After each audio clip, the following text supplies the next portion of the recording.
Kenapa nih sudah tujuan menarik? Kita tuh kayak lihat Kamaru Usman versi miniatur, ya kan? Jared Cannonier memiliki sebuah keistimewaan.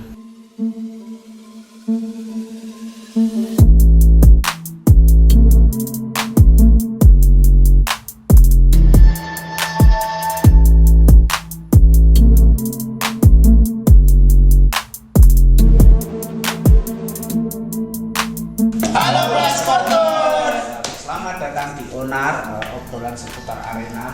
Di sini kita akan membahas mengenai dunia di dalam oktagon. Nah, episode kali ini adalah episode perdana kita. Kita akan membahas mengenai UFC 276. Kenapa nih UFC 276 menarik dan patut kita bahas nih? Jadi ini di sini tuh kita nanti akan melihat dua pertarungan besar ya, dari khususnya dari kelas bulu dan juga dari kelas menengah ya. Dari siapa tadi? Yang pertama dari kelas menengah itu di main eventnya ada Israel Adesanya melawan Jared Cannonier, dan di main eventnya ada pertarungan kelas bulu, perebutan juara kelas bulu antara Alexander Volkanovski melawan Max Holloway. Jadi nih langsung saja ke prediksinya ya, Bung ya. Nah, mungkin dari Mas Awid dulu, antara partai Volkanovski melawan Holloway. Kira-kira jagoan siapa?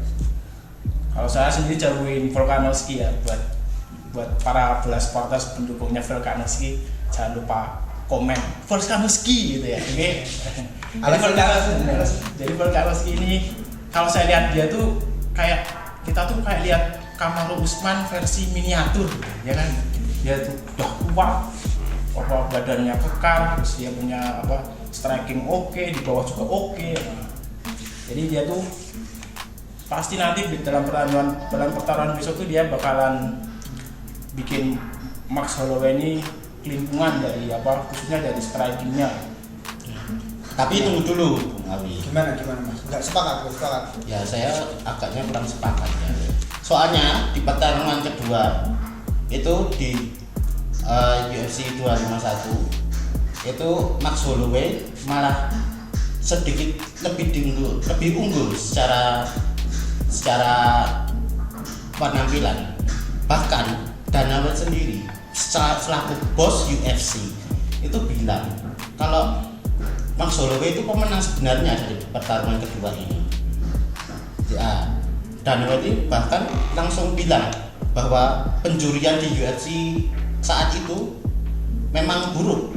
Jadi emang sebenarnya Max Holloway tidak kalah hebat dari Volkanovski kan. Berarti pertandingan besok bakal berlangsung sengit ya, antara perebutan kelas bulu antara Volkanovski dan Max Holloway. Berlanjut ke Israel Adesanya nih, kira-kira dari Mas Edo dulu. Ya. Partai tersebut menjagokan siapa nih? Kalau saya sendiri mungkin berbeda dari kebanyakan orang, saya menjagokan Jared Cannonier ya. Melawan arus nih berarti. Iya, melawan arus. Soalnya dari pertandingan terakhir yakni melawan Derek Brunson itu Jared Cannonier memiliki sebuah keistimewaan untuk diakui sendiri oleh pelatih Israel Adesanya. Pelatih Israel Adesanya Eugene Bareman. Eugene Bareman itu bilang Jared Cannonier itu punya keistimewaan untuk mengubah strateginya di tengah permainan. Oh ya, waktu itu dia udah dalam posisi yang dia saat itu hampir kalah dicekik sama Derek Brunson. Tapi setelah itu ronde kedua dia bangkit. Dia masih masuk pertarungan bawah Derek Brunson. Seperti yang diketahui, Derek Brunson sendiri jago dalam pertarungan bawah. Kita tahu dia juga pernah mengalahkan petarung sangat seperti Kevin Holland yang tidak pernah kalah di tahun 2020 kan. Nah, waktu itu Derek Brunson membawa pertarungan ke bawah. Tapi uniknya Jared Cannonier itu tidak bisa lepas dari kuncian Derek Brunson dan langsung malah membalikkan dengan KO. KO kayak sikutan ya. Iya, KO di pertarungan bawah Derek Brunson sendiri. Derek Brunson bahkan langsung pingsan ya kan saat itu karena sikutan maut dari Jared Cannonier. Jadi itu pertimbangan saya untuk memberikan prediksi yang sedikit melawan arus. Jadi jagokan Cannonier. Nah, kalau Mas Awe, sepakat nggak kalau Kanonier yang bakal unggul dan malah kemungkinan meng-KO raja kelas menengah kita? Ya, kita kalau kita bicara tentang Israel Adesanya ini agak kembali lagi ke pendapat-pendapat yang mainstream ya mungkin. Dan dia juara di kelas menengah bukan tanpa sebab, ya kan? Banyak yang dia udah kalahkan itu udah banyak sekali, mulai dari dia bisa ngalahin Anderson Silva, lalu siapa Robert Whittaker 2 kali, ya kan. Nah di sini kalau kita lihat si Kanonier ini kan tipenya dia agak mirip sama musuh yang pernah di KO sama di KO sama Adesanya ya, yaitu si Paulo Costa, ya kan. Si Kanonier ini juga bisa dibilang punya sepasang bom gitu di tangannya dia, saking kuatnya pukulannya itu bisa dibilang kayak gitu kan. Nah itu padahal si Adesanya ini udah pernah tuh menghadapi si Kanonier yang menghadapi petarung yang mirip dengan Kanonier. Kalau saya lihat sih berarti kemungkinan besar besok si Adesanya bakalan ya kembali lagi kayak dia pas lawan Paulo Costa dulu, jadi main aman, kasih tendangan bikin dia capek kakinya, terus kalau ada kesempatan ya selesai. Ya, berarti nggak ada prediksinya, nggak ada strategi baru nih dari Adesanya, berbekal strategi baru menghadapi Kanonier. Kalau dia tuh kemarin udah malah bilang nggak sih? Iya. Si Kato dia tuh mau coba mau menguji kemampuan pertarungan bawahnya. Dan selama ini tuh Adesanya bukannya tidak punya kemampuan pertarungan bawah, dia cuman kurang pede saja. Dia mengakunya kurang pede saja dalam membawa pertarungan bawah. Jadi patut ditunggu ini pertarungan di UFC 276 ini, apakah Adesanya akan membuktikan omongannya untuk menguji kemampuan pertarungan bawahnya melawan Kanonier yang dalam pertarungan sebelumnya bisa meng-KO Derek Brunson di pertarungan bawah juga. Ini yang terakhir nih, satu pertandingan terakhir yang patut diulas, antara Sean O'Malley melawan Pedro Munoz. Nah itu gimana tuh? Tampaknya kan Sean O'Malley akhir-akhir ini mencuri perhatian dunia UFC nih. Bahkan banyak yang tertarik, salah satunya Bisping baru aja dia ngomong kalau ini disebut-sebut bakal menjadi bintang baru UFC. Gimana nih prediksinya? Duel menarik dari kelas bantam. Jadi dia kelas bantam itu di bawah kelas bulu 135 pounds. Kalau lihat statistik cara putaran kedua pemain ini agak mirip ya. Iya. Sama-sama mereka berdua sama-sama striking. Sama-sama senang bikin KO yang luar biasa. Jadi kalau saya sendiri sih lihatnya angin lebih berhembus ke arah O'Malley. Ke arah O'Malley ya. Iya, jadi dia akan menambah rekornya. Ya, dia bakalan nambah rekor lagi. Kayaknya dia ini mau ambil satu kemenangan KO mungkin. KO lagi. Ditambah kalau ini menang, dia berarti akan menggeser posisi si Munoz ya di atas 10 besar. Ya.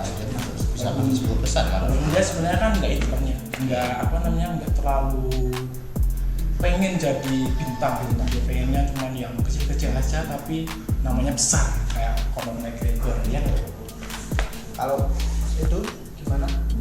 ya walaupun Pedro Munoz ini beberapa pertarungan ini kalah terus, tapi ya tidak bisa diremehkan karena dia kan rankingnya lebih tinggi juga dari Sean O'Malley kan. Ya, secara ranking Ya. Pengalaman bertarung juga membuktikan ya. Iya, jadi ada sedikit perlawanan, mungkin ada perlawanan dari Pedro Munoz, tidak seperti pertarungan Sean O'Malley sebelumnya lawan Raulian Paiva di KO di ronde pertama kan. Ya saya pikir ini kan pertama kali juga Sean O'Malley lawan besar kan sebelumnya. Ya mungkin ada sedikit perlawanan. Menyulitkan ya, paling nggak menyulitkan ya. Sean O'Malley. Berarti sudah cukup. Di UFC 276 ini kan sebenarnya ada banyak ada banyak jadwal kartu-kartu yang lain yang sebenarnya tuh nggak boleh dilewatkan juga kan. Itu salah satunya ada si Alex Pereira. Itu adalah meng-KO Israel Adesanya dia. Bahkan dia sudah mengalahkan Israel Adesanya 2 kali waktu itu di ajang tarung kickboxing Glory namanya. Nah, Alex Pereira ini unik. Dia ini belum masuk ranking, tapi sudah dipertemukan dengan Sean Strickland yang sekarang menghuni ranking 4 di kelas menengah. Nah, ini kayak seperti usaha UFC untuk segera mempertemukan Alex Pereira dengan Israel Adesanya lagi. Jadi emang ada beberapa pengamat itu bilang bahwa ini ada cara yang aneh untuk mendongkrak Alex Pereira, karena ya seperti yang kita ketahui Alex Pereira baru 2 kali tanding di UFC kan. Nah, dan pertarungan terakhir pun cuma menang keputusan angka, bukan seperti Khamzat Chimaev yang menang KO ya, menang KO. Jadi ini menarik juga karena Sean Strickland ini punya kemampuan grappling yang bisa ya ada kemampuan grappling yang tidak dipunyai dua petarung Alex Pereira, dua lawan Alex Pereira yang sebelumnya. Nah, ini ujian benar-benar ujian nyata buat Alex Pereira, apakah dia layak untuk melawan sang raja kelas menengah Israel Adesanya. Apakah dia benar-benar kryptonite-nya dari seorang Adesanya mungkin ya. Tapi bukannya apa ya, Alex Pereira itu umurnya baru ya di UFC. Kalau sepengetahuan saya ya, umurnya baru beberapa pertandingan gitu. Ya, baru 2 pertandingan.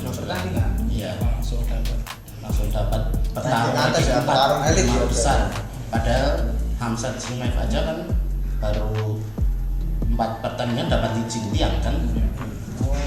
Berarti itu salah satu upaya untuk mendongkrak untuk segera dipertemukan dengan Israel Adesanya. Mungkin ya itu. patut ditunggu lah pertarungan pertarungan trilogi nanti jadikan. Yang 2 di kickboxing, yang 1 di UFC. Mungkin itu saja obrolan kita hari ini, dan terima kasih telah menyaksikan Onar. Ini dua orang Biang Onar ya episode perdana kita, dan sampai jumpa, dan jangan lupa komen, subscribe, dan like. Bye bye. Terima kasih sudah menonton. Silakan subscribe, like, dan jangan lupa komen di bawah ya bola spotter.